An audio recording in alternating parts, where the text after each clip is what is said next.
O tema é esse aí. Eu não pus o tema lá para não desanimar muito vocês, não chocar muito. Mas é o anticristo e a unidade da igreja. Eu falei outro dia sobre a força da igreja, a força da unidade da igreja. Hoje é o anticristo e a unidade da igreja. É o que nós vamos estar ministrando hoje nessa parte que eu separei aqui para poder falar sobre unidade. Então vamos lá, o tema: o anticristo e a unidade da igreja. O homem, eu, você, todos nós, você de casa, todos nós fomos gerados, fomos criados para manifestar, para expressar o Criador. Então nós fomos gerados nele para expressarmos a Ele. A função que você existe é de ser alguém que expressa o seu Criador. O Criador nos criou, nos gerou, e aí Ele quer que a gente faça isso. E o propósito de viver dessa forma, acontece uma coisa interessante. Quem é que nos gerou? Foi Ele. Nós fomos gerados por Ele. Então eu fui gerado por Ele, você também. O propósito é que a gente expresse, temos que expressar. Quando olhar para mim tem que vê-lo, temos que expressar o nosso Criador. E a questão é o seguinte: como é que eu vou expressá-lo? Vivendo como Ele vive. Como que o nosso Criador vive? Desde a eternidade. Antes de existir a eternidade, Ele que criou a eternidade. Ele é antes da eternidade. Como que Ele vive? Ele vive em comunhão, em comunidade, em unidade. Não é comunhão, é unidade. Comunhão é outra coisa. Muita gente pode estar em comunhão e não ser unido. Não. Ele vive em unidade plena. Unidade plena. O Pai, o Verbo, que é o Filho, e o Espírito Santo. Eles vivem numa unidade plena. Aí Ele resolve nos gerar e te criar e nos criar. E agora nós vamos ter que expressá-lo. Para eu poder expressá-lo, no mínimo eu preciso viver como Ele vive, em unidade. Então a unidade expressa quem Ele é.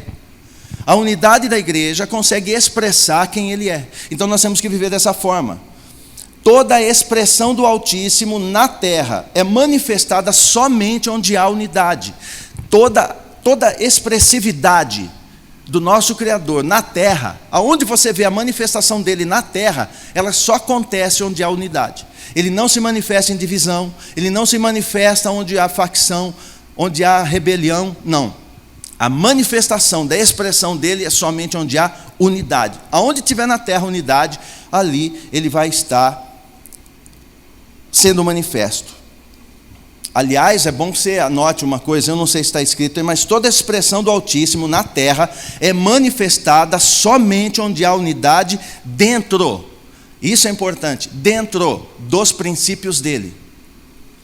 Uma quadrilha de ladrões, eles se juntam, os bandidos se juntam numa unidade plena, mas eles não conseguem expressar, porque está fora do princípio. O princípio não é roubar ninguém, o princípio não é defraudar ninguém, então não expressa. Ele só expressa quando a unidade está dentro dos princípios dele. Se não estiver dentro dos princípios dele, não tem como manifestar a unidade, mesmo que pareça estar unido. Não basta só estar unido, tem que estar unido dentro dos princípios. Aí vai caber algumas coisas que você vai aprender hoje. Escreve aí, você que gosta de escrever. Só existem dois caminhos.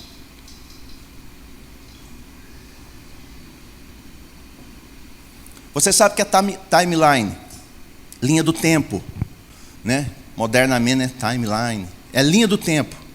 Agora fala-se muito em linha do tempo, mas a linha do tempo ela já é gerada, ela já foi criada pelo nosso Criador. Isso já vem de longe. Só tem dois caminhos. O primeiro caminho é o caminho da unidade. Primeiro caminho, caminho da unidade. O caminho da unidade ela tem começo, meio e fim. É um caminho. O caminho da unidade vai passar por esses lugares. Eu coloquei ali, eu não sei se você vai conseguir compreender, pode colocar lá. Eu não sei se você vai conseguir entender, creio eu que sim. Por onde começa, por onde vai o caminho da unidade? Só tem dois caminhos. O primeiro é o da unidade. Começa no próprio Criador, que Ele é triuno. É três, mas vive em unidade. Então começa nele que é triuno, o Pai, o Verbo e o Espírito.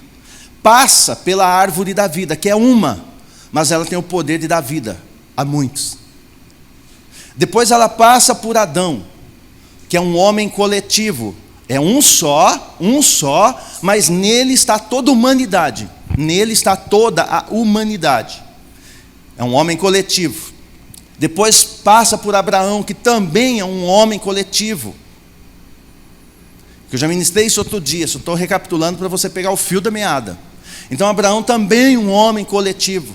E esse homem coletivo está Israel todo nele. Só que estando Israel nele, sai de dentro dele Isaac, sai de dentro dele Jacó, sai de dentro dele os 12 tribos, das tribos sai Judá, e vai caminhando até chegar em José, chega em Maria, chega em Cristo, de Cristo chega a nós. Tudo dentro de Abraão. Depois passa por Cristo, que também é um homem coletivo. Ele se fez homem, se fez carne e habitou entre nós, porque ele é um homem coletivo, porque em Cristo é inaugurado então a igreja. Então milhões e milhões, milhares e milhares estão ligados a ele. Um só que é coletivo. Você vê que a linha, o timeline, né? A linha está caminhando dessa maneira. De Cristo passa pela igreja, que também é um corpo só, não tem dois corpos, é um corpo só, uma unidade, da qual pode milhões e milhões de pessoas estarem ligadas à igreja. Igreja, uma só, mas também é um corpo coletivo. E termina essa linha na Nova Jerusalém, que é quem? A esposa do Cordeiro. Ou seja, é uma cidade edificada com muitas pedras vivas. E ele que está edificando isso. Então você percebe que passa por 7 estágios de unidade. O primeiro caminho, não tem para onde fugir, vai passar por essa linha do tempo, essa linha de unidade, ela tem que passar por essa linha. Esse é um caminho. Então, quando eu na condição de igreja, eu tenho que passar por essa linha para ser quem eu sou, e aí ser ligado ao corpo por causa de Cristo, Cristo que é descendência também de Abraão, e vai passando, e ali todos nós podemos estar nele, sendo igreja e sendo pedra. Ele usa você e a mim, a igreja, não a denominação, ele usa a igreja, aqueles que de fato nasceram de novo, que levam uma vida unida, têm unidade com ele para construir a Nova Jerusalém. Então ele faz isso. Esse aqui é o primeiro caminho. Então, eu vou falar algo para você guarda na tua cabeça assim, ó. O nosso Criador está construindo uma cidade. Anota aí que depois vai ser bom para você.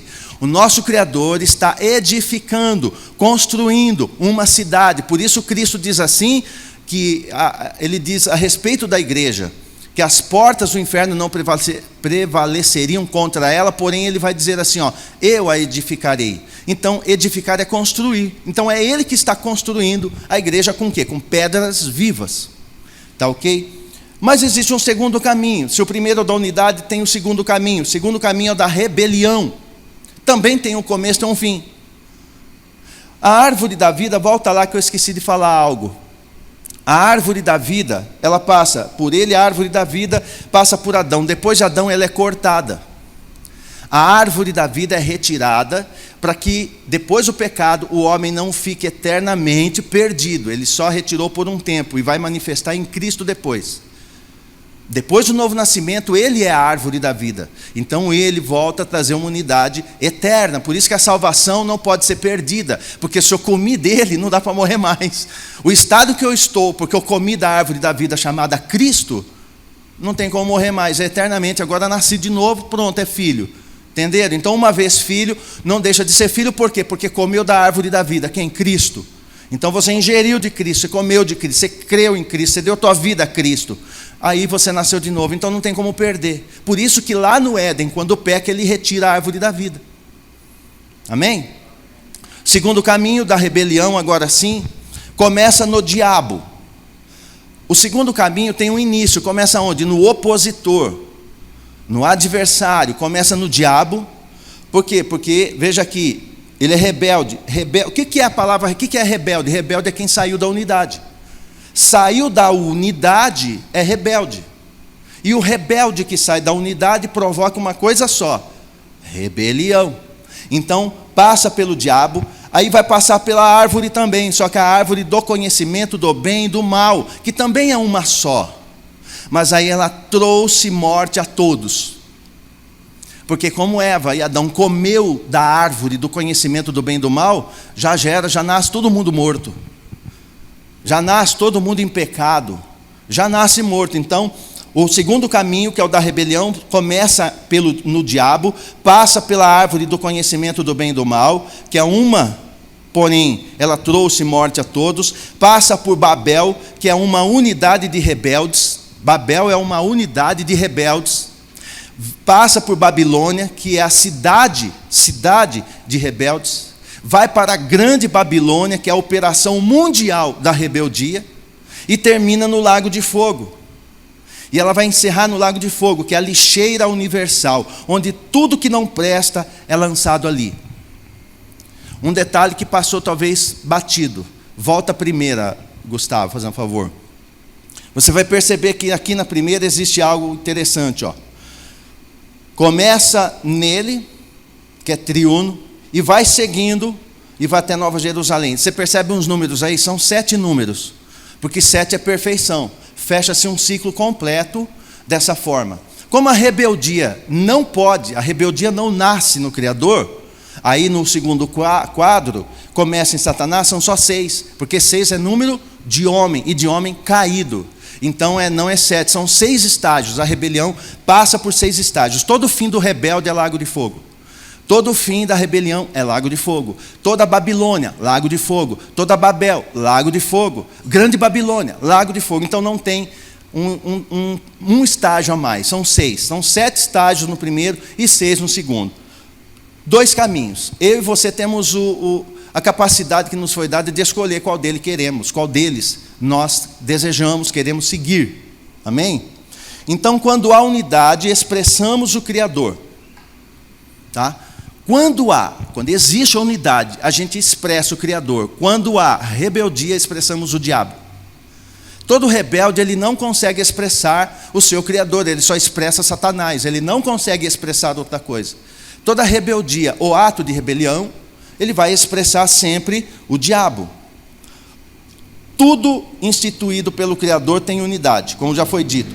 Eu vou pegar 2 instituições principais que foram instituídas pelo nosso Criador.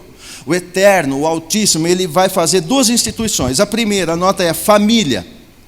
Uma família em unidade, ela expressa quem a uniu. Uma família em unidade expressa o Criador. Então a unidade está nessa instituição da qual o Criador instituiu. Família é a instituição do Criador. Então ele consegue expressar o Criador. E a segunda instituição é a igreja.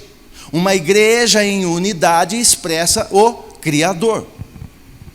Porque foi assim que ele fez.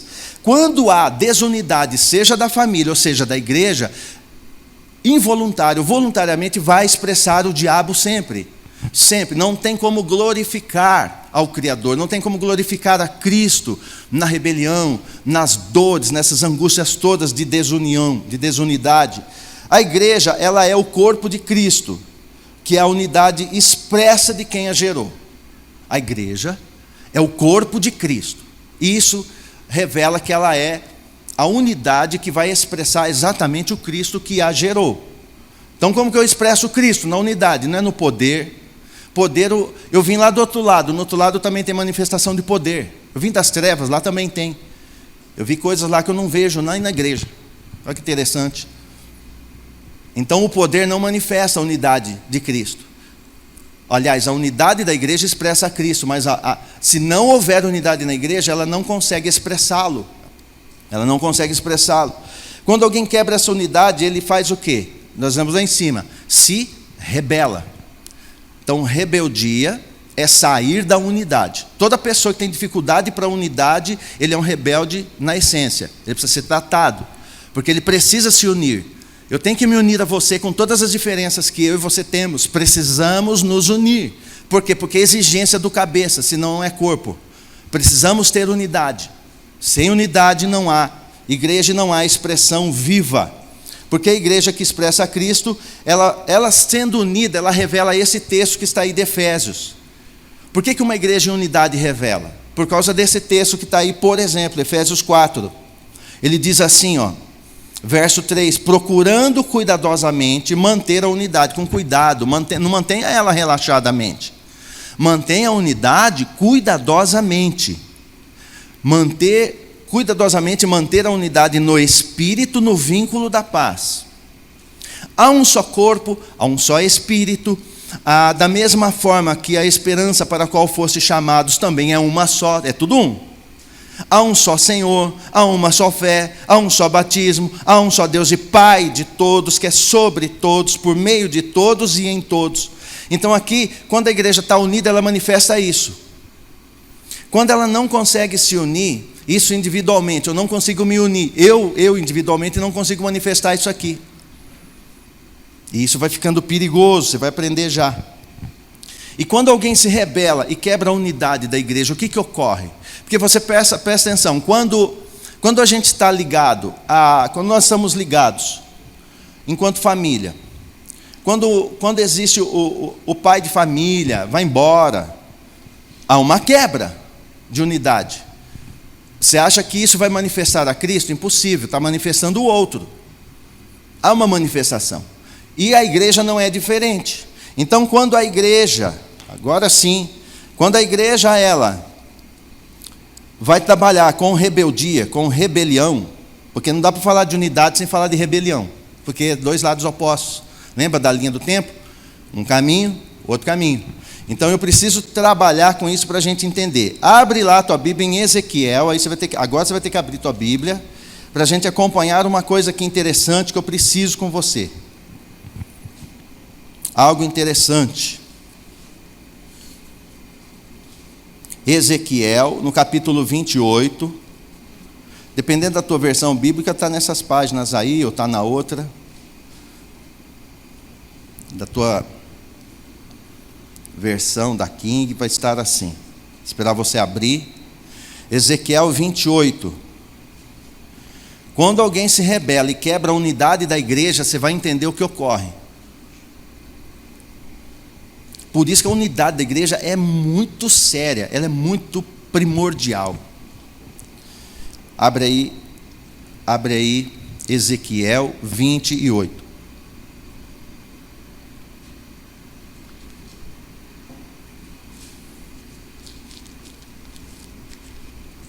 Qual é o texto? Ezequiel 28. Qual é o versículo? A gente vai partir do 13. Está falando aqui do luzeiro. Quem é o luzeiro? Satanás, é o diabo, é o anjo que caiu. Ele é chamado, o nome original dele é luzeiro. Luzeiro. O nome Lúcifer, quem deu foi Jerônimo, nos séculos passados, tá? Mas a palavra revela ele como o luzeiro, portador da luz. E vai falar dele aqui de Satanás agora. E diz assim no verso 13, está falando de Satanás: estiveste no Éden. Então Satanás esteve no Éden, não era Satanás, mas ele esteve lá. Delícia, Éden é o que? Delícia, jardim de Deus, as mais lindas e perfeitas pedras preciosas adornavam a tua pessoa. O sárdio, o topázio, o diamante, o berilo, o ônix, jaspe, safira, carbúnculo, esmeralda e outras. Os seus engastes, guarnições e outras joias eram feitos com ouro puro. Tudo foi preparado para ti no dia que foste criado. Então esse aqui é o luzeiro, é o querubim ungido. O luzeiro, você vai ser o portador da luz. Você próprio já é o instrumento, você próprio é portador da luz e vai estar revestido toda essa cobertura. Aí ele diz mais: além disso, fostes também ungido como querubim guardião. Afinal, foi precisamente para essa função que eu te designei. Então há uma função para o luzeiro, tem uma função para ele. Tudo que o nosso Criador cria, tudo que ele gera, já gera para uma função. Com o luzeiro não foi diferente, com o diabo não foi diferente. Então ele gera um anjo, um querubim, e fala: tua função é essa. Então ele não gera por nada, você não existe por nada, você existe por tudo. Tudo o quê? O propósito inteiro dele. E ele diz que foi para isso que ele foi designado. Estivesse também no monte sagrado de Deus. Ele conseguia subir o monte, onde era o trono do Altíssimo. E caminhavas entre pedras resplandecentes ou afogueadas. E naquele tempo eras perfeito. Então teve um tempo que ele foi perfeito. Eras perfeito e irrepreensível, não tinha do que repreendê-lo, em teus sentimentos e atitudes, desde o dia em que foste criado. Tem uma vírgula, até que se observou malignidade em ti. Veja, o mal entrou nele.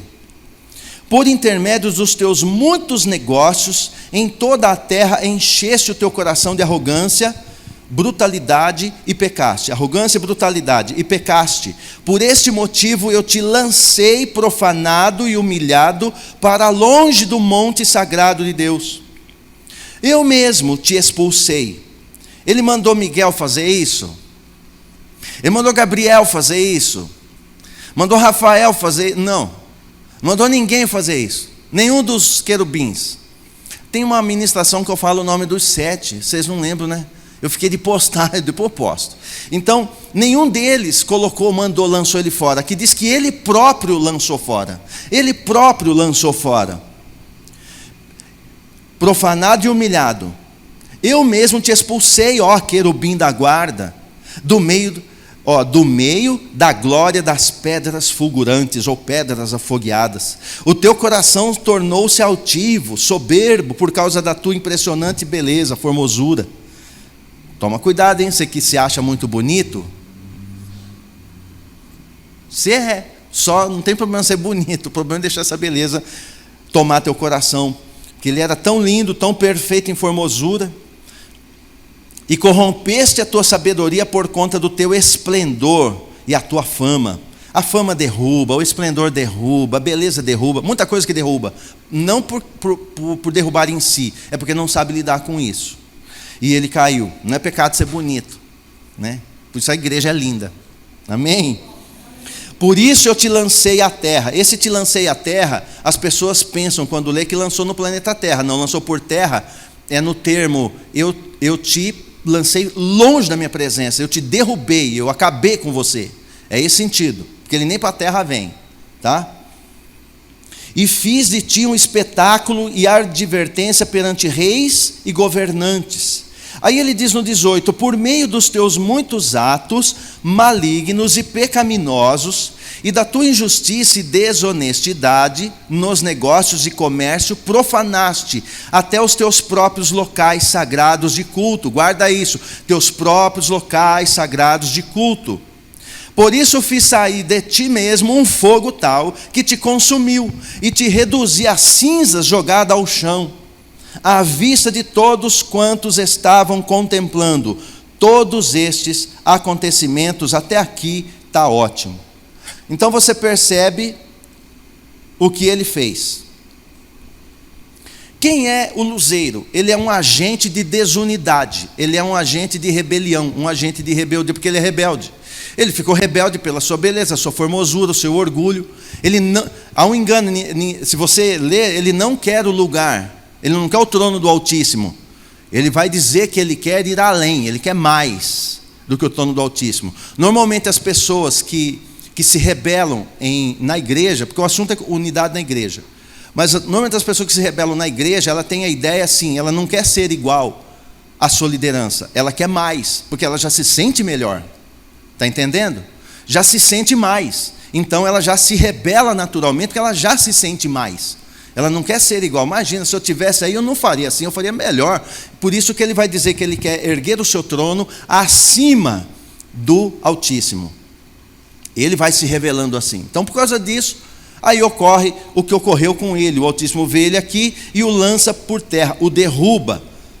Ele fez isso. Com os agentes, guarda isso, com todo agente, lembra da linha do tempo? Tem um caminho da unidade e tem um caminho da rebelião. Com todos os agentes de desunidade, todos, a começar lembra da linha do tempo? Começa com o diabo. A começar dele, todos os agentes de desunidade, o fim é o mesmo, ele é lançado, ele sempre é lançado da presença, ele sempre é alguém que vai ter a mão do pai agindo com ele do mesmo jeito, age igual, porque a forma de agir é a mesma. Lançou o luzeiro fora, um rebelde ele lança fora. Você vai entendendo melhor aqui. Então o Criador ele está construindo o quê? Uma cidade de pedras vivas. É ele que está construindo. Então quando tem uma pedra da qual ela se rebela, ele faz exatamente a mesma coisa que ele fez com o luzeiro. Por isso que ou eu sou um agente de unidade, ou eu sou um agente de desunidade, que seria a rebeldia. Eu decido quem eu sou. Porque eu nasci de novo, sou filho, estou aqui, estou salvo, bem, beleza, estou salvo. Mas olha, eu decido quem eu sou. Ou eu vou ser uma pedra de unidade ou uma pedra de tropeço, uma pedra de engano, uma pedra de mentira, uma pedra que vai trazer um erro. Então o Criador ele está construindo uma cidade e ele vai fazer cumprir a palavra dele. Como que eu vou provar? Escrituristicamente, nas Escrituras, porque eu não sei quem vai ouvir isso. Como que eu vou provar nas Escrituras que não sou eu falando? Na Escritura. Então você vai comigo para o Salmo 101. E você vai fazer algo meio diferente que às vezes a gente faz. Você vai ler comigo o Salmo 101. Você pode marcar aí o texto, deixa meio marcadinho, nós vamos voltar aqui. Voltar não vai voltar não, precisa marcar. Só vai para o Salmo 101. A gente vai fazer alguma coisa, a gente vai fazer algo aqui, o contrário. Eu vou te ensinar a ler o Salmo o contrário. Porque quando você lê ele no texto correto, ele tem uma revelação. Quando lê o contrário, ele tem outra. Fica mais clara a revelação. Não é que tem outra, ela clareia mais. Fica mais clara. O Salmo de número 101. Salmo 101. Eu vou mostrar para você nas Escrituras que ele age, do jeito que ele agiu com o luzeiro, ele age com as pessoas que são agentes de desunidade na igreja. Toda pessoa que causa rebelião na igreja, que é rebelde na igreja, que não se submete de forma alguma às autoridades, ao desejo do Pai, através das suas lideranças, através de quem ele levanta, da direção que o Espírito dá, ele dá o mesmo fim. E isso é revelado no Salmo 101. Ele tem 8 versículos. Vamos começar o contrário. Começa o 8. Ele diz assim no verso 8: manhã após manhã, destruirei os ímpios da terra para livrar de todos os malévolos. Ele vai livrar de todos, não de alguns, ou de quase, todos os malévolos, a cidade do Eterno. Você vai lendo o contrário, né? A cidade do Eterno vai ser livre de todos os malévolos, todos os perversos, todos os malignos. Todos os ímpios da terra serão destruídos manhã após manhã. O que ele está dizendo? Olha para mim, a gente vai ler, vou te ajudando a ler o contrário. Ele está dizendo, dentro da minha casa, lembra, ele está construindo o quê? Uma cidade. Como é que o Salmo termina? A cidade do Eterno. Então tem uma cidade que é dele. Que cidade aqui em pauta? É a Nova Jerusalém. Ele está construindo uma cidade.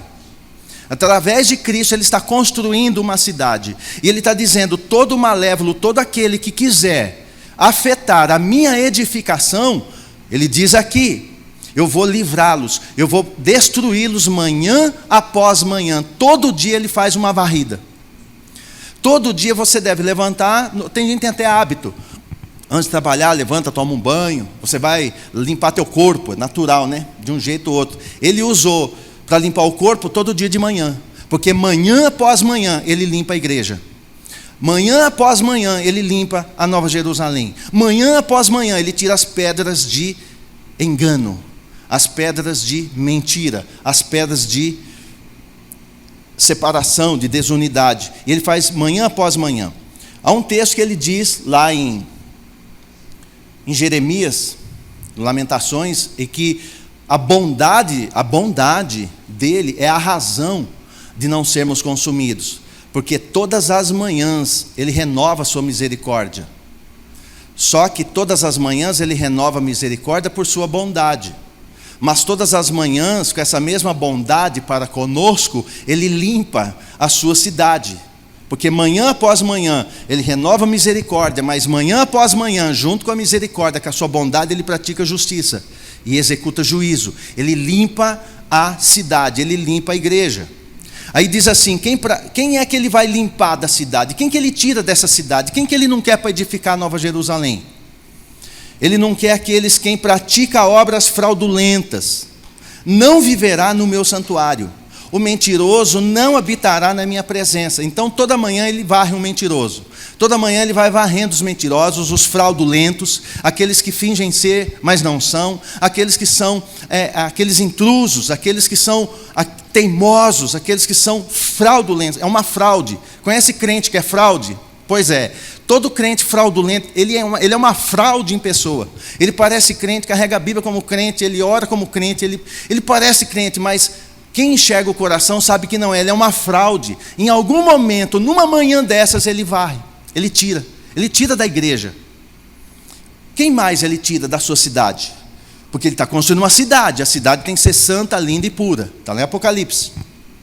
Os meus olhos, aliás, ele está dizendo aqui que quem pratica obras fraudulentas não vai viver no meu santuário. Se ele está dizendo que não vai viver no meu santuário, é ele que tira.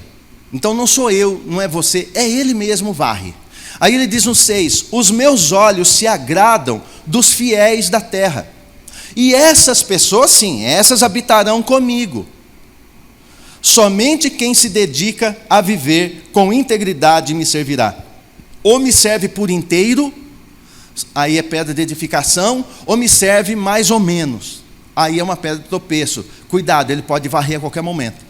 Porque, lembra, o cabeça é ele. Não somos nós, ele é o cabeça. A quem difama os outros, as ocultas, eu farei calar. Como que ele faz o fofoqueiro calar? Ele arranca da igreja. Pode perceber, quando a igreja começa historicamente, se você pegar a igreja, quando ela começa muito fermento, muita fofocada, muita articulação nas costas, em vez de guardar as costas dos seus pastores, em vez de guardar as costas dos seus irmãos, nas costas existe fraude, existem palavras, existem coisas de difamação, tudo pelas costas. Ele diz aqui, a quem difama os outros, as ocultas é pelas costas.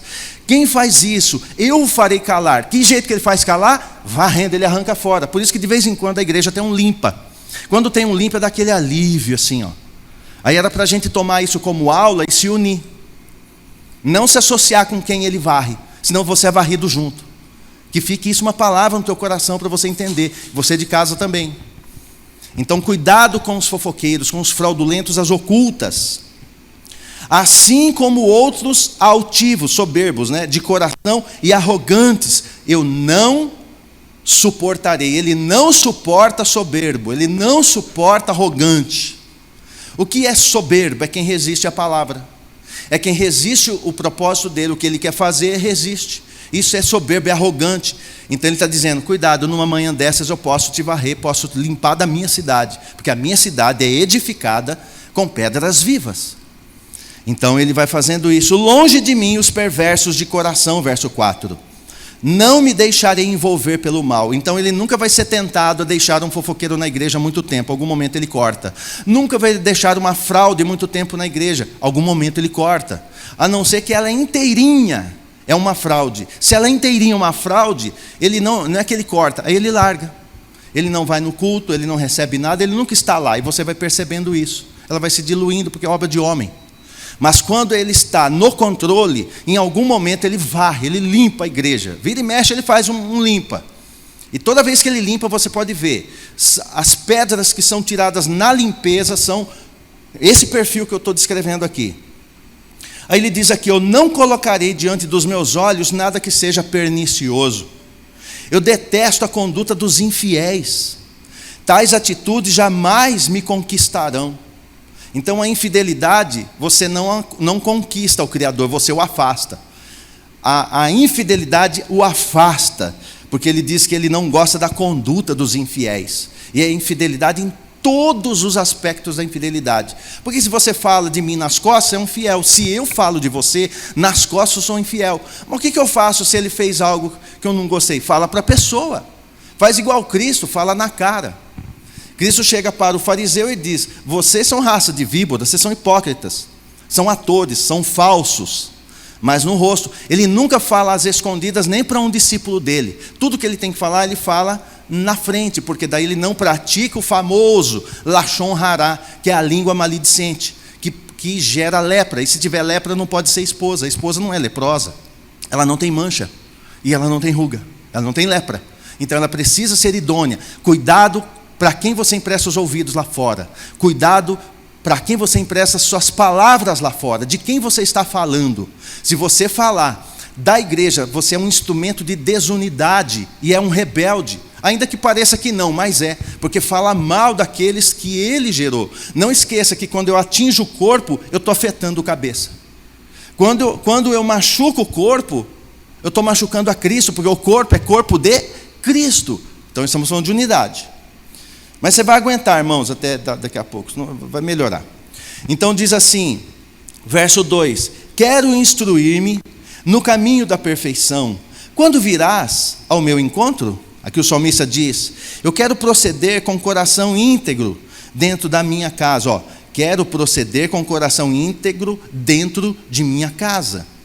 Aí termina dizendo: quero cantar a misericórdia e a justiça, e entoar um hino de louvor a ti, ó Senhor. Você vê que ele começa limpando a cidade, ele vai varrendo a cidade e termina em louvor. Ela não começa em louvor e depois ele varre. É o contrário. Por ele limpar a cidade do Eterno, no verso 8, depois que ele limpa de tudo isso, todo o lixo que ele falou aqui, ele limpa tudo, vai terminar em louvor. Termina em adoração, porque daí é livre para adorar, fica aquele ambiente leve, livre para adorá-lo. Vocês entenderam isso? Então, o que ele está fazendo aqui? Ele está fazendo aqui com a igreja o mesmo que ele fez com Lúcifer, o mesmo que ele fez com o luzeiro, o mesmo que ele fez com o diabo. Rebelou-se, ele lançou fora. Dentro do corpo, rebelou-se, ele lança fora em algum momento, e não tem nada a ver com os 5 ministérios, tem a ver com aquele que gerou a cidade. Ele começou a edificar a cidade. Está entendendo até aqui? Está doendo? Não. São só verdades para você ficar esperto. Cristo vem vindo aí. Cristo está chegando aí. Para você ficar bem ligeiro, bem ligado. Então a presença do Eterno só manifesta na unidade. Somente na unidade. Escute aqui, veja esse texto que está em Êxodo 25. Está aí na tela. Êxodo 25, 10. Isso aqui eu não estou mudando, o assunto é o mesmo. É para você, eu estou fazendo você entender o peso, a importância da unidade. Êxodo 25, 10. Farás uma arca de madeira de acácia, com 1,10 m de comprimento, 70 centímetros de largura, e 70 centímetros de altura, uma caixa de madeira, igual aquela ali da parede, um desenho similar. Uma caixa, está mandando fazer a arca da aliança. Tu a cobrirás de ouro puro por dentro e por fora, e farás sobre ela uma moldura de ouro ao redor. Então vai revestir de ouro por dentro, ouro por fora, e vai fazer ela de madeira de acácia. Fundirás para ela 4 argolas, tem 4 argolas, 2 de um lado, 2 do outro, de ouro, as argolas são de ouro, que porás nos 4 cantos inferiores da arca, e farás também varais de madeira de acácia, e os cobrirás de ouro, e coloca-os nas argolas laterais da arca, para que a arca possa ser transportada. Quando ele chama Moisés, amanhã eu vou falar um pouco melhor sobre isso, mas uma das coisas que ele faz, também não vou falar hoje da arca, só 2 itens aqui da arca, 2 ou 3 itens dela, dá para falar 2 horas só da arca. A arca, ela é a tipologia de Cristo. A arca, ele manda, quando ele tira o povo do Egito, e ele chama Moisés, vai tirar o povo do Egito para levar em liberdade, num dado momento ele chama Moisés e fala: você vai fazer uma arca, e você vai fazer essa arca de madeira de acácia, guarda isso, madeira de acácia. E aí do lado de dentro e do lado de fora você reveste essa madeira de acácia, faz esses 4 lados, faz uma caixa e reveste ela de ouro, tanto por dentro e por fora. Então quem olha só vai ver ouro, mas lá dentro tem madeira de acácia. Esta arca, ela representa, ela simboliza Cristo, porque Cristo também é de madeira, ou seja, a madeira representa a humanidade. Cristo se fez homem, representa a humanidade, porém é madeira de acácia. A madeira de acácia é uma madeira dura, muito firme, ela não se corrompe. E aí ele pega a madeira de acácia, faz a arca, representando a humanidade de Cristo, do qual o próprio Cristo ele é revestido de glória, tem o Espírito Santo por fora, tem a glória por fora e também dentro, que é o ouro. Então ele é revestido. Então quando olha para aquela caixa no passado, quem olhava o quê? Ela representava a presença do Eterno no meio do povo. Então ela aponta, ela representa, ela aponta profeticamente para Cristo. Cristo é essa caixa, Cristo é essa peça de fundição maravilhosa. Cristo é Ele, aqui representado, tá ok? Madeira, que é a humanidade, ouro, que é a divindade, revestido, está ali. E esta arca, ela também tinha 2 argolas que não eram de madeira, era ouro puro, 4 argolas, 2 de cada lado, e 2 varais, também agora de madeira, de acácia, revestido de ouro, que era usado para carregar a arca. A caixa de madeira representa a Cristo. Esses varais, aqueles 2 pedaços de madeira que colocavam nas argolas para carregar a arca, representa o homem, representa a mim e a você. Só que é dos 2 lados. Era uma caixa que para carregar tinha que ter um varal desse lado e um desse lado. Representa o homem. Por isso madeira também de acácia. Essa madeira de acácia dura, resistente, ela representa a igreja. Só que não dá para carregar a arca só uma. Ou seja, ali tem uma arca desenhada. Então a arca, não sei se você consegue uma arca, aí não deu tempo de eu conseguir. Será que você consegue? Só para eles terem uma noção. Ele vai tentar ver se ele consegue. Se conseguir, amém. Não consegui, amém. Não tem problema. Mas se der, você tenta ver se acha. Eu não consegui, não deu tempo. Mas ela era uma caixa dourada, e na lateral tinha 2 argolas desse lado, 2 argolas desse lado. Colocava-se um varal, uma vara na lateral e uma vara na outra. A caixa é Cristo. Essas varas representam a igreja, representa a unidade da igreja. Põe assim, essas varas representam a unidade da igreja, que também é madeira de acácia, revestida de ouro. Por que elas representam a unidade da igreja? Porque quando elas estão unidas, uma igreja unida, as 2 varas conseguem carregar a presença. Não consegue carregar a presença senão a unidade. Uma vara só não carrega. Você sozinho não consegue carregar a glória, a manifestação de Cristo. Porém, quando eu me uno a você, nós 2 juntos conseguimos, porque são 2 varais. Por isso ele diz, onde tiver 2 ou 3 reunidos, eu estou lá. Porque ele não manifesta a sua glória em um, ele manifesta a glória a partir de 2, que são esses 2 varais. Esses 2 varais, é a minha vida e a sua. Nós temos que estar, apesar de madeira de acácia dá no deserto. Tem espinho, é cascuda, dura, cheia de nó. Tem um artista, um artífice, um artesão que ele levantou na época, chamado Bezalel, que vai esculpir toda essa madeira. Ele é símbolo, representa o Espírito Santo. E Bezalel, ele vai esculpir essa madeira de acácia dura, cheia de nó, igual eu e você. Então ele pegava no deserto madeira de acácia, cheia de nó, cheia de espinhos, suja, cascuda. Ele tinha que esculpir, fazer do jeito que o Senhor queria, aí revestir de ouro para carregar a presença. Está entendendo até aqui? Assim somos nós. O Espírito nos pega lá do deserto do mundo lá fora, totalmente perdido eu era, e você, creio que também, sem te julgar, mas é lógica natural de um pecador. E aí o Espírito nos tira de lá e vai nos entalhando com todos nossos nós, toda a nossa dureza, todos nossos espinhos, a nossa dificuldade de manuseio. E Ele nos deixa no ponto e nos reveste de ouro, da divindade, da glória dele próprio. E aí me torna apto, junto com o meu irmão, junto com você. É preciso 2 varas, 2 varais, para conseguir carregar a arca. Um só não carrega, são 2. Por isso, então, essa unidade para conduzir à presença. Porém, os anéis, as argolas laterais, as argolas laterais que você vê, são de ouro. Não tem madeira. Por quê? Porque é símbolo de uma aliança que vem do alto. não tem madeira, não tem humanidade nessa aliança. Essas argolas é uma aliança divina. Eu só posso me ligar a ele dentro de uma aliança divina, de ouro. Se é de ouro, ela é da divindade. Todo rei é cheio de ouro, né? Para representar a divindade, é ouro. Então o ouro, essa aliança tinha que ser de ouro puro, aonde eu, como madeira, como a vara, eu entro nessa argola de ouro, faço uma aliança com ele, aí eu consigo carregar a presença. Mas eu preciso de pelo menos mais um. Entendeu até aqui? Então eu preciso ter essa condição, senão eu não carrego a presença. Você está entendendo a importância da unidade? Se nós nos desunirmos enquanto igreja, a presença não é conduzida, eu não consigo carregar ela, nem você sozinho, mas nós juntos sim.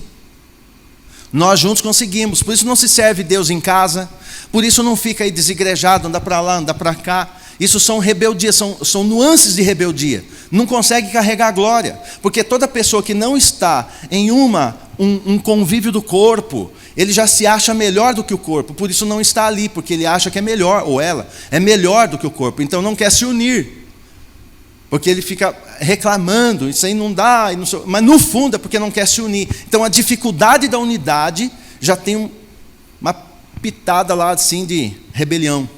E isso é perigoso. Então eu preciso ser um com você e você um comigo. Aí nós dois juntos carregamos a presença, que é a arca, ligados pela aliança divina, uma aliança de ouro. É a aliança do seu sangue. A aliança dele nos torna ligados a ele. E assim os sacerdotes pegavam essa arca e conduziam. Não vou falar da tampa, eu não vou ministrar sobre a arca, é só para você entender sobre unidade. Só tem um problema. Esta arca, que você viu a medida dela aqui, que ela foi colocada aqui, a medida dela, ela tinha 1 metro por 70 por 70. Uma caixinha pequena, de madeira de acácia, revestida de ouro. Uma vez no ano, só uma vez por ano,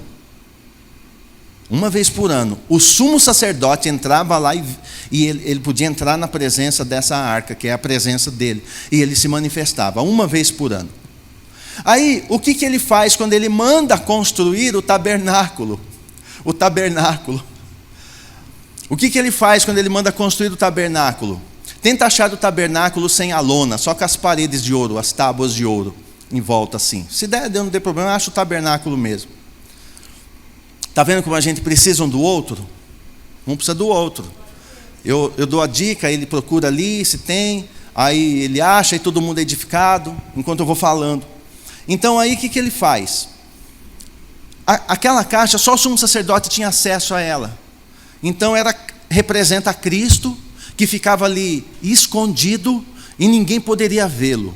Só o sumo sacerdote, uma vez no ano, entrava com o sangue, né, da expiação e fazia ali o sacrifício, e levava o sangue, aspergia no propiciatório, que é a tampa da caixa, da arca, e aguentava ali 1 ano o sangue de um cordeiro que foi morto. Pronto.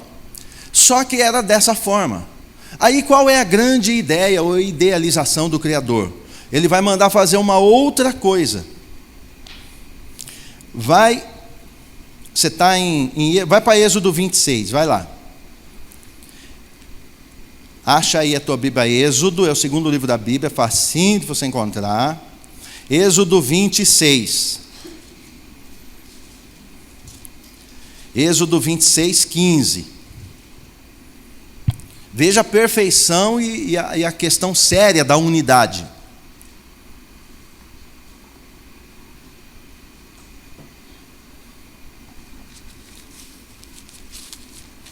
Êxodo 26, verso 15. Então havia só uma caixinha, mas aí ele fala assim: ninguém pode ver, porque está oculto, ninguém pode ver. Então ele vai fazer uma caixa grande agora. Então vamos ver como que é a caixa grande que ele faz. Farás, verso 15, Êxodo 26, 15. Farás armações verticais de madeira de acácia para o tabernáculo. Cada armação de tábua terás 4,5 metros de comprimento por 70 centímetros de largura. E cada armação de tábua terá 2 encaixes, travados um com o outro. Assim farás com todas as armações do tabernáculo, e disporás as armações de tábuas para o tabernáculo da seguinte maneira: 20 armações de um lado, para o lado do Neguebe, para o sul, e farás 40 bases de prata, debaixo das 20 armações de tábua, 2 bases para cada armação, uma debaixo de cada encaixe. Já vou te explicar já. Olha o verso 29. Cobrirás de ouro as tábuas, e de ouro farás suas argolas, pelas quais hão de passar as travessas, e cobrirás também de ouro as travessas. E levantarás o tabernáculo segundo o modelo que te foi mostrado no Santo Monte. Olha para mim que eu vou te destrinchar isso tudo para ficar fácil para você compreender. Você achou um tabernáculo aí? Algum tabernáculo? Então veja bem. Lá dentro, pequenininho lá em cima, lá dentro existe a Arca da Aliança, que é a caixinha, uma caixinha pequena lá dentro. Representa Cristo. Aí ninguém via, aqui está aberto para você ver, mas ninguém via, ficava lacrado, lá dentro era absolutamente escuro, ficava lá. E ele mandou pegar, anota aí, 48 tábuas.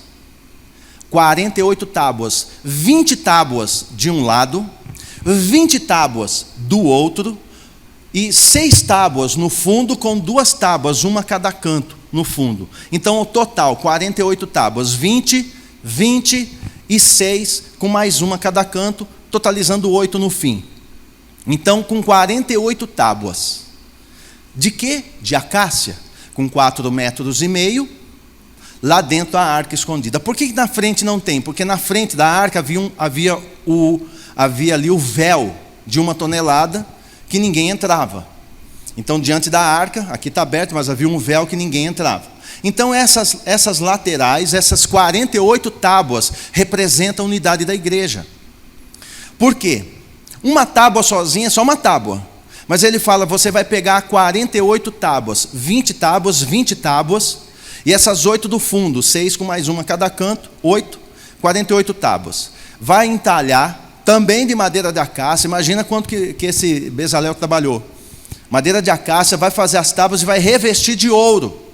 Ou seja, só que um detalhe, não tem cola, não pode pregar, não tinha, né? Mas se tivesse também não podia parafusar, não podia fazer nada, tinha que fazer em engastes tipo macho e fêmea, para haver unidade entre uma e outra tábua. E essas tábuas juntas se uniam, não ficava nenhuma brecha. Então toda a população, todo o povo de Israel, quando olhava, eles não conseguiam ver a arca da aliança, ou seja, não conseguia ver a presença. Mas quando eles olhavam, eles viam a ampliação da caixa, que era essa caixa enorme do lado de fora, que é o tabernáculo. O tabernáculo, ele representa uma grande caixa que todo mundo vê.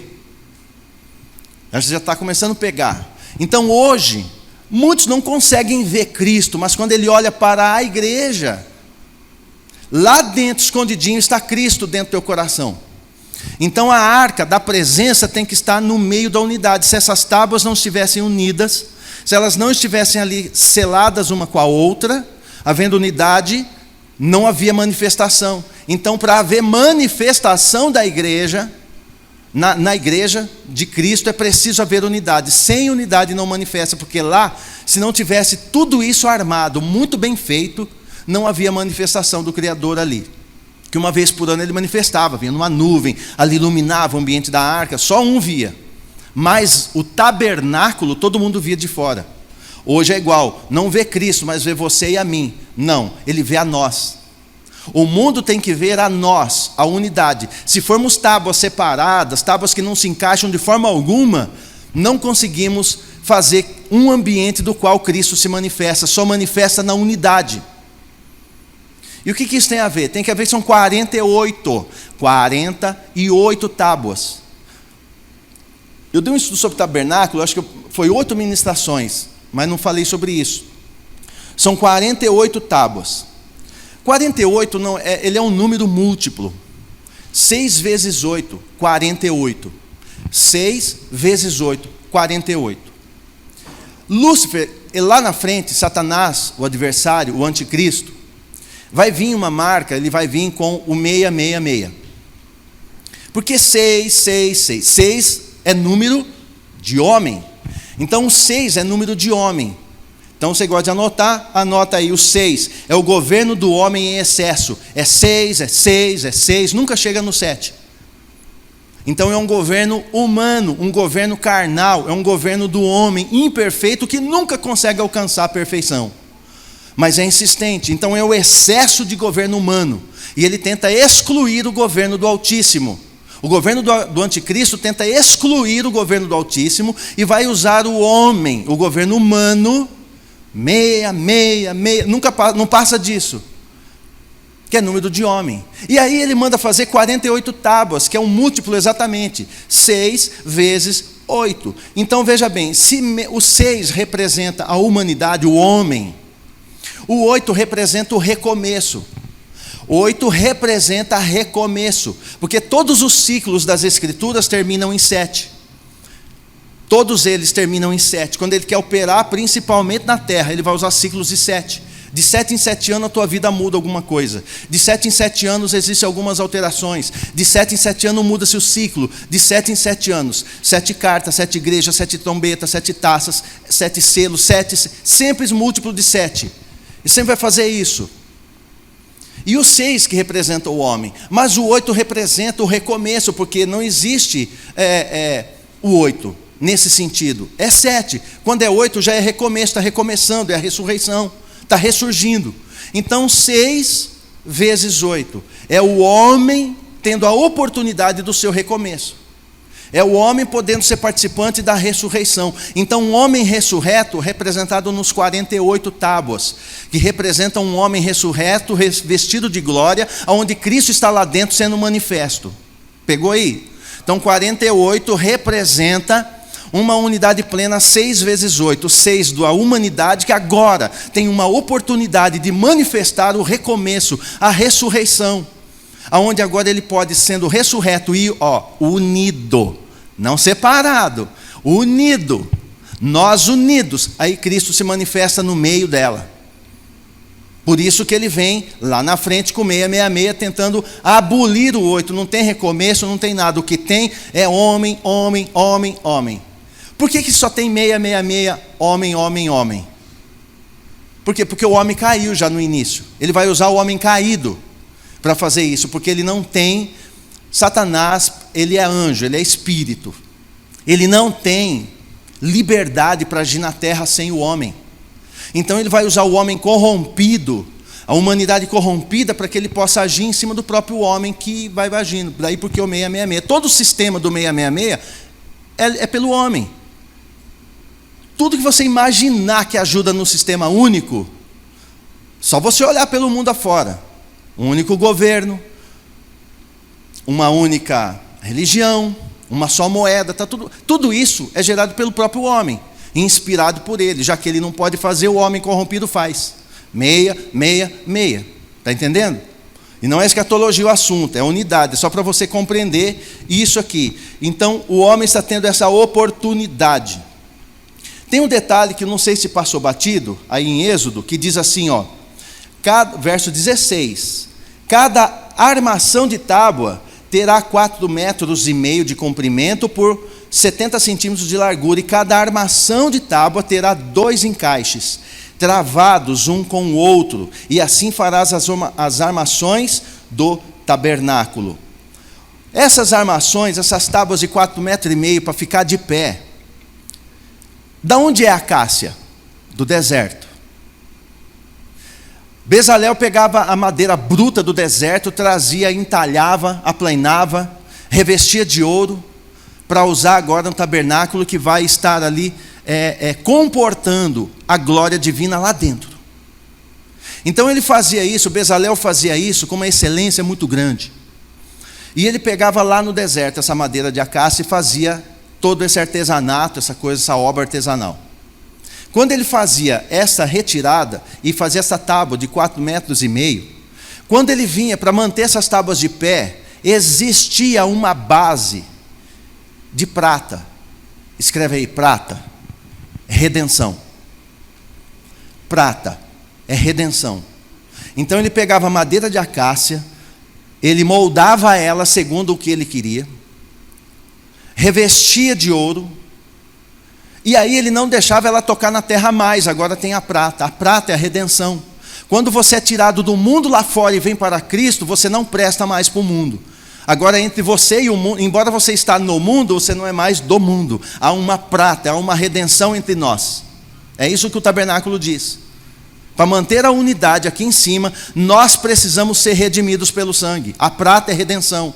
Prata é símbolo da redenção. Então eu, como uma tábua, você é outra tábua, nós todos tábuas. Quando nos unimos, embaixo de nós, a nossa base de separação é prata, é redenção, é o sangue do Cordeiro. Embora eu não sou. Por isso ele vai nos levar daqui. Por que ele vai levar? Porque ele está construindo. Porque ao mesmo tempo que somos tábuas, também somos pedras que estão sendo usadas na edificação da Nova Jerusalém. E Satanás, onde entra nisso? O anticristo entra onde nisso? Lembra que no Salmo 101, que o Eterno está construindo uma cidade? Então toda vez que Satanás ele tem um ataque, ele vem para cima, ele tenta destruir o que o Criador constrói. Ele tenta destruir o que Cristo constrói. Ele sempre vem tentando destruir, e para isso ele vai usar a rebelião, a desunidade. Ele sempre vai fazer isso para tentar arrebentar, para destruir aquilo que está sendo construído pelo Espírito Santo, que é a igreja. Sempre. Aí como ele não... Agora uma pergunta, ele consegue destruir a igreja? Não consegue.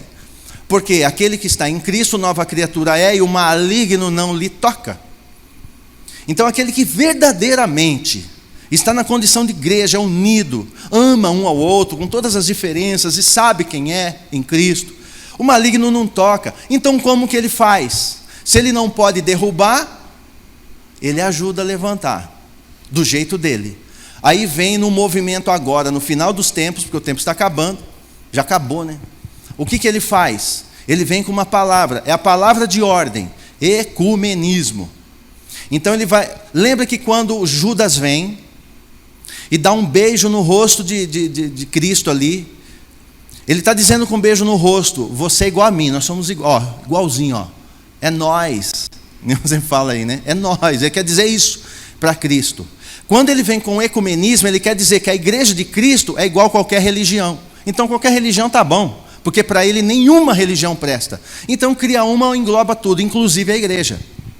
Inclusive a esposa do Cordeiro. Então o ecumenismo é um disfarce de Satanás para pegar toda a igreja, que é a esposa do Cordeiro, que ela é revestida de glória, de madeira de acácia, tem redenção por baixo, e quer unir essas pessoas, essas tábuas, com tábuas vis, com um povo que não é tábua, com uma religião que não tem nada a ver. Essa história que todos os caminhos levam a Deus, isso não existe.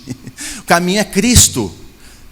Caminho é Cristo. Então se eu estou em Cristo, não tem como, eu tenho que amar todo mundo, mas nós não conseguimos andar em unidade, porque nós não cremos igual. Não conseguimos ter, lembra? Uma só fé, um só amor, um só Espírito, um só batismo, nós não conseguimos. E muitos da igreja entram na lábia do inimigo e quer se unir, achando que o ecumenismo é muito bom, porque o ecumenismo, no fim, o ecumenismo, dando a mão todas as religiões, acaba tendo paz. Que paz? Uma paz que o mundo oferece. Uma paz que o mundo oferece, por sinal, falsa. Uma paz que vai ser derrubada por terra, diferente da paz que ele diz, eu vos dou a minha paz vos dou, não aquela que o mundo dá, mas a minha eu te dou. Então a paz que vem dele, eu preciso ser madeira de acácia, revestido de ouro, com uma base de prata, ou seja, redimido pelo sangue. E isso me faz, então, diferente.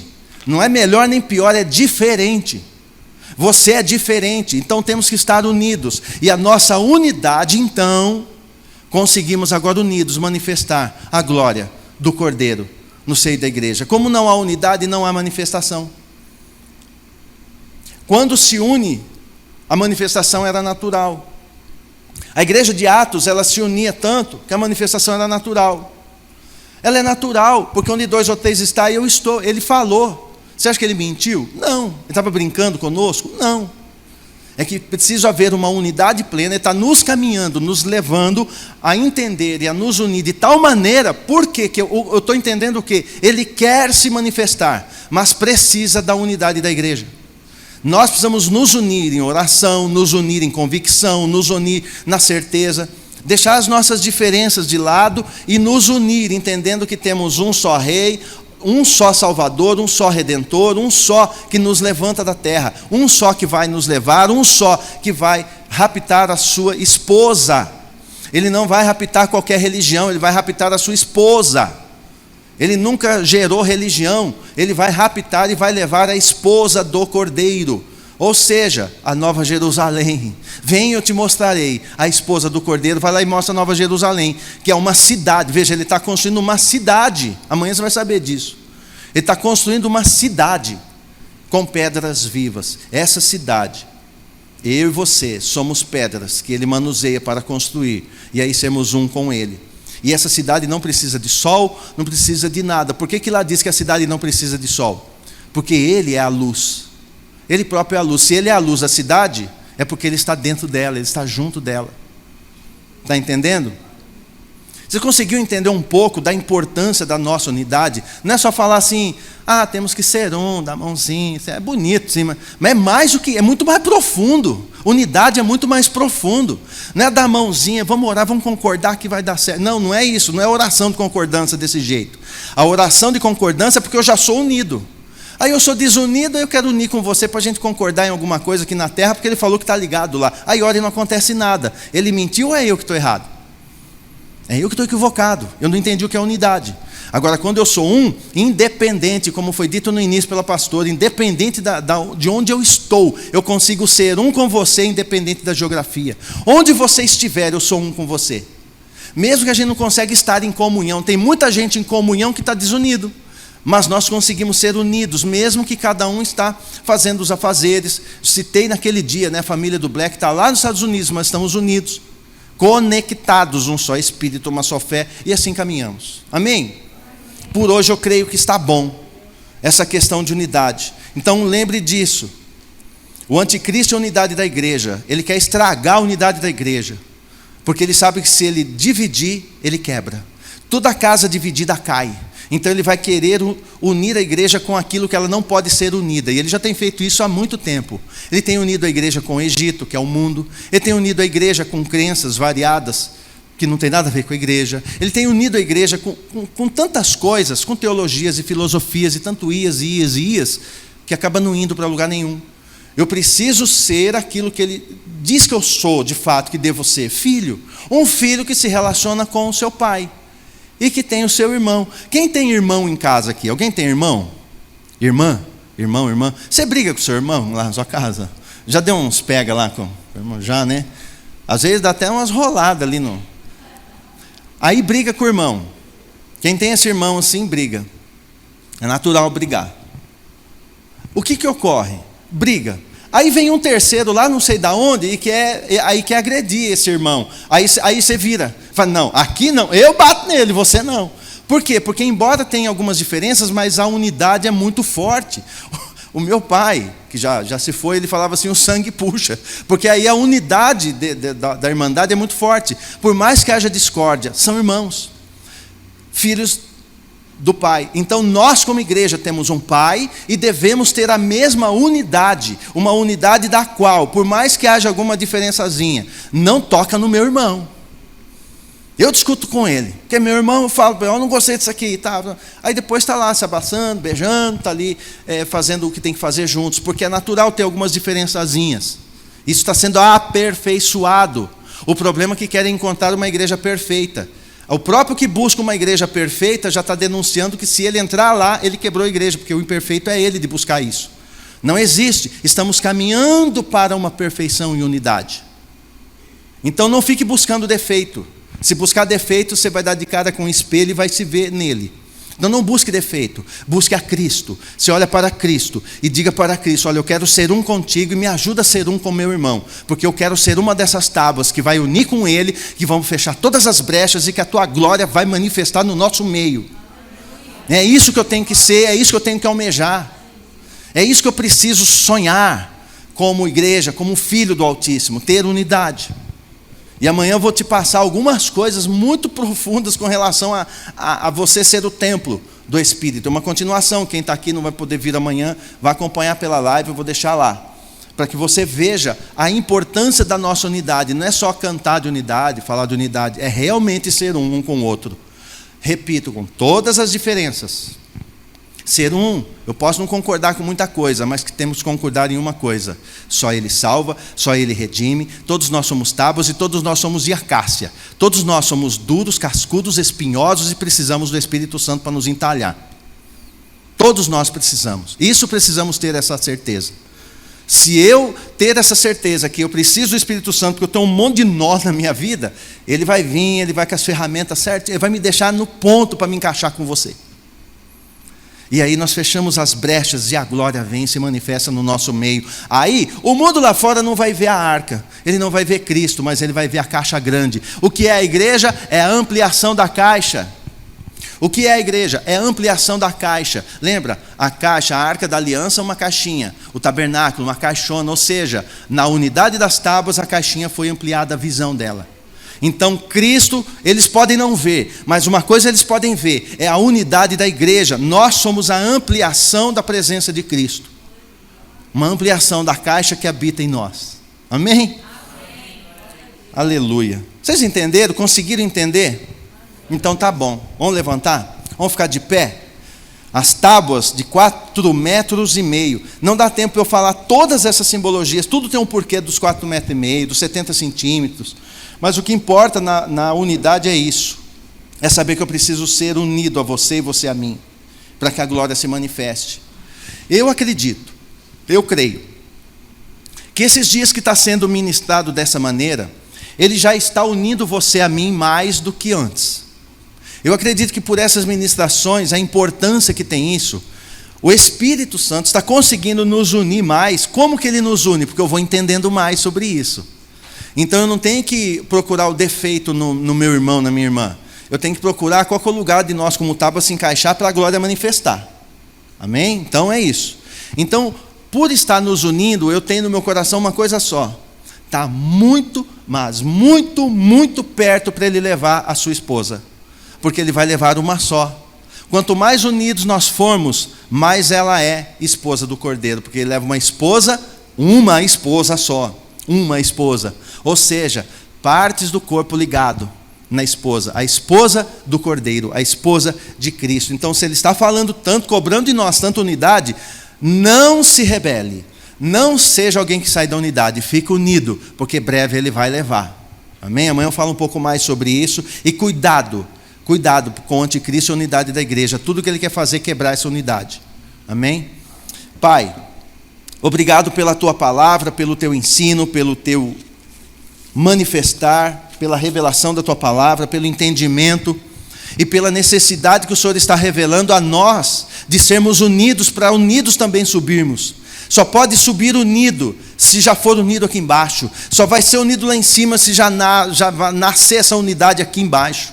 Então nos ajude, o Senhor Espírito Santo, que é aquele que é o entalhador, o artesão, aquele que vai nos entalhando, que vai nos revestindo do ouro, da glória, que possa fazer isso conosco, nos tornar fortalecidos na nossa unidade, sabendo que precisamos um do outro, para que as brechas sejam fechadas e para que a glória seja manifestada, para que o Cordeiro se manifeste, para que possa ver aquilo que o Senhor deseja, que é estar junto da esposa, junto nas bodas do Cordeiro. E sabemos, protege, Pai. Eu só peço uma coisa: proteja a mente dos nossos irmãos em toda a terra. Protege a mente para que eles não caiam nos laços da rebeldia, nos laços da rebelião, nos laços da desunidade. E que seja unido cada um com a sua parte do corpo, havendo uma unidade respeitosa, uma unidade compreensiva, uma unidade em amor, uma unidade que suporta a fraqueza um do outro, porque o Espírito está trabalhando. O Senhor está nos aperfeiçoando. Então cuida de nós, nos ajude a manter essa unidade, que sejamos uma caixa gigante, tão grande, que o mundo inteiro possa ver a igreja na terra, o mundo inteiro possa ver essa ampliação da presença de Cristo, através da vida de cada um de nós, em individual e na igreja como corpo. Assim eu oro, eu clamo, eu busco a Tua presença, para que todo engano do anticristo, porque os anticristos, o espírito dele já está operando, ele já habita e já opera. mas que o espírito do anticristo seja posto por terra na igreja, e a igreja viva pelo Espírito Santo, da unidade, daquele vínculo da paz, da qual só o Senhor dá. Assim eu clamo para nós, que estamos nessa parte do corpo, assim eu clamo por todos os ministérios, todos os ministros, que eles consigam entender e transmitir a força, o peso da unidade, para que sejamos levados unidos. O Senhor não levará ninguém separado, o Senhor vai levar um povo unido. Então nos ajude a manter a unidade, a manter uma só fé, um só amor, um só Senhor, um só batismo, um só Espírito. Nos ajude a manter uma linha de palavra, uma linha de revelação e de fé. Nos fortaleça para que juntos cheguemos ao tamanho, à estatura de um varão perfeito. Assim eu clamo, assim eu oro, assim eu descanso em Ti, sabendo que a madeira não é dona de si, mas é o artesão que vai entalhando segundo a sua vontade. Eu descanso nas mãos do Espírito Santo, que vai moldando o meu coração para fazer a vontade dele. Assim seja comigo, minha casa, seja com a igreja, seja com os jovens, seja com as crianças, sejam com os casais, seja com os bebês, sejam com todos da igreja, unidos, uma grande família, unida, para que unida, sendo um corpo, suba muito em breve, porque breve, muito breve, mais do que breve, assim ele virá, e ele levará cada um de nós para a sua glória eterna. Em nome de Cristo, dá um discernimento aguçado para a igreja, para que ela não caia nos argumentos do diabo, não caia nas armadilhas mentais, não caia nos argumentos falsamente pacificados com discursos podres, mas que sejamos, Senhor, unidos no Espírito, uma unidade espiritual, da qual eu não solto a mão do meu irmão, do qual o irmão não solta a minha mão, e nós juntos podemos subir juntos. Assim eu clamo a Ti, para que é o selo dessa unidade, o Espírito Santo que está nos selando para uma unidade, porque breve Ele vai te levar, meu irmão, minha irmã e eu, nós todos, muito em breve vamos subir com Ele, amém? Você pode dar um amém, um aplauso, glorificar a dele por aleluia, pela unidade. É essa unidade que nos une, é essa unidade que nos mantém de pé, é essa unidade que vai nos levar para cima, é essa unidade, não é outra, é essa unidade, amém? Aleluia. Então, meus irmãos, quando for alguém às ocultas falar alguma coisa, um instrumento de desunidade, lê o Salmo 101, fala, irmão, você quer ser varrido? Não, então vamos fechar a boca, vamos orar, porque se não cai no Salmo 101, usar de engano, ele vai varrer. Um dia desse de manhã ele varre. Então, para que eu não seja varrido, pelo contrário, seja edificado, vamos ficar unidos, porque eu preciso de você, eu preciso de você, eu preciso de você, amém? E precisamos mesmo um do outro. Que o Senhor abençoe a vida de vocês, a unidade em família, a unidade nos lares, pais e filhos, filhos e pais, irmãos.